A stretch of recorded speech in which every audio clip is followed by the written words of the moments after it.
নমস্কার, Ganguly homeo care থেকে doctor Gautam Ganguly. প্রতিদিনের মতন আবার একটি রোগ নিয়ে আপনাদের সামনে চলে এসেছি। আজকে যে রোগটি নিয়ে আলোচনা করব, আমি জানি না অন্য ডাক্তারের কাছে এরকম ধরনের পেশেন্ট আসে কি না।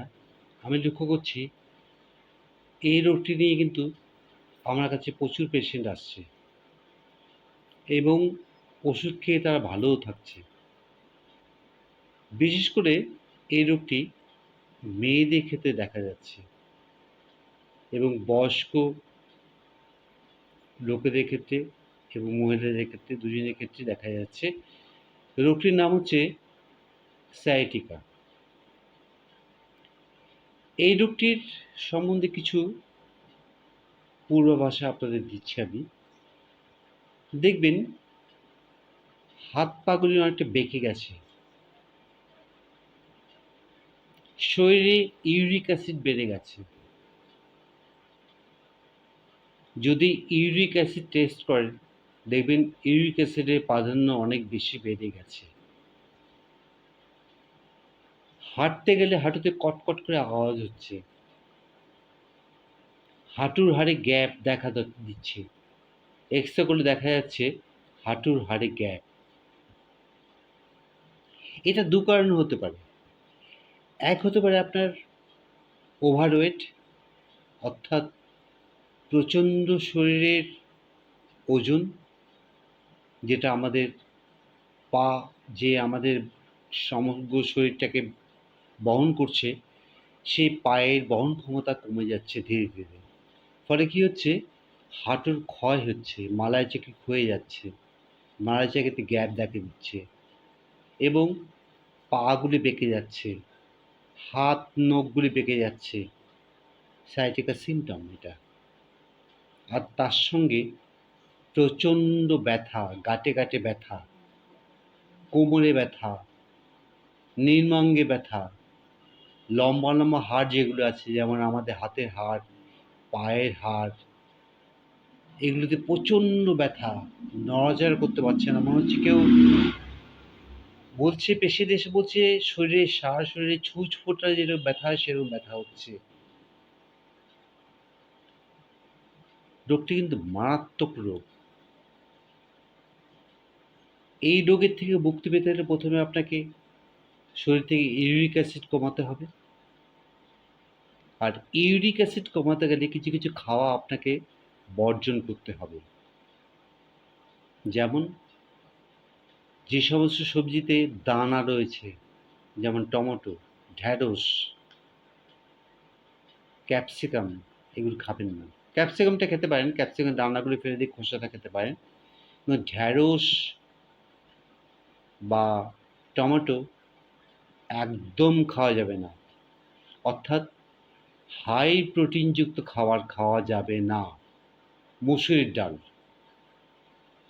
যেদিন আপনি মসুর ডাল খাবেন, আমার কথা বিশ্বাস করে দেখবেন, সেদিন আপনার প্রচণ্ড ব্যথা বেড়ে যাবে। তাই বলছি, মসুরির ডাল খাবেন না, অন্যান্য ডাল খান। মটর ডাল, ছোলার ডাল,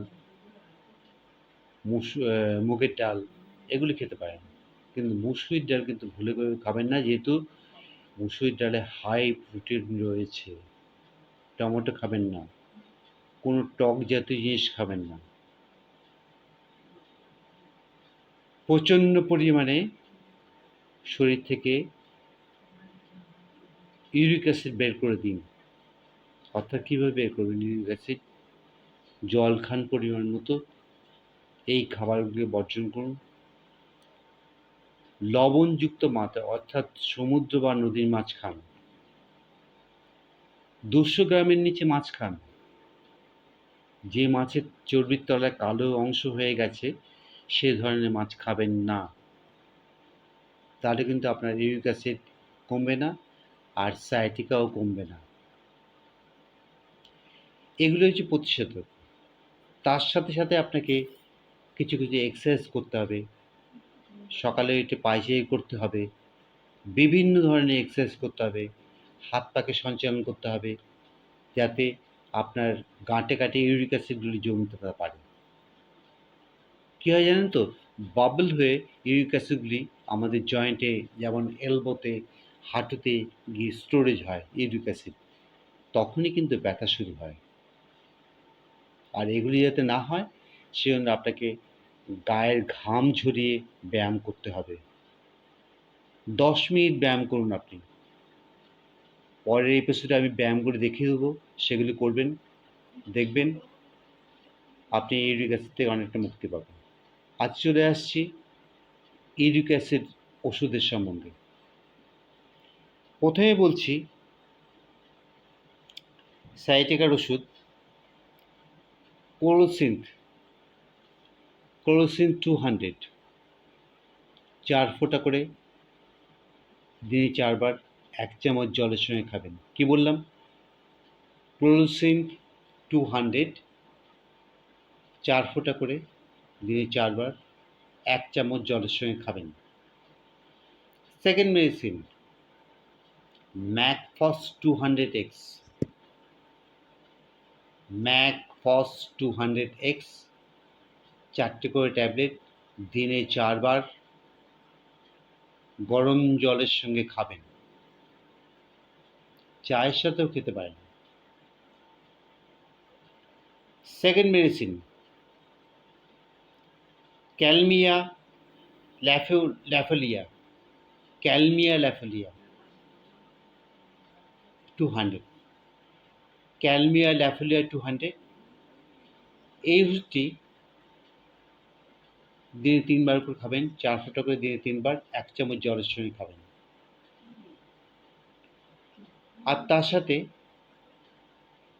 অ্যাডেল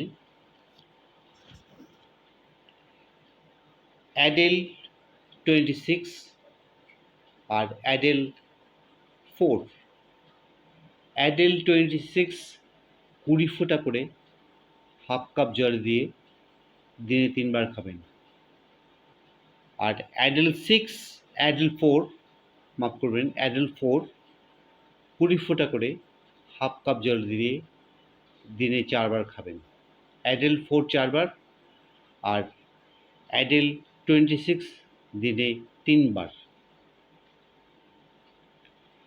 বেশ কিছুদিন ওষুধ খাবেন, তারপরে আপনি এই রোগ থেকে মুক্তি পাবেন।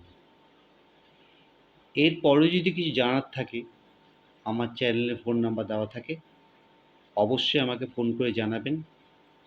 আর ভালো দোকান থেকে ভালো ওষুধ কিনবেন, যাতে আপনার ওষুধে খুব ভালো কাজ হয়। সুস্থ থাকুন, ভালো থাকুন, সুন্দর থাকুন। আজকের মতন গাঙ্গুলি হোমিও কেয়ার থেকে ডক্টর গৌতম গাঙ্গুলি আপনাদের সবাইকে অনেক অনেক শুভেচ্ছা, অভিনন্দন এবং ভালোবাসা জানিয়ে আপনাদের থেকে বিদায় নিচ্ছি।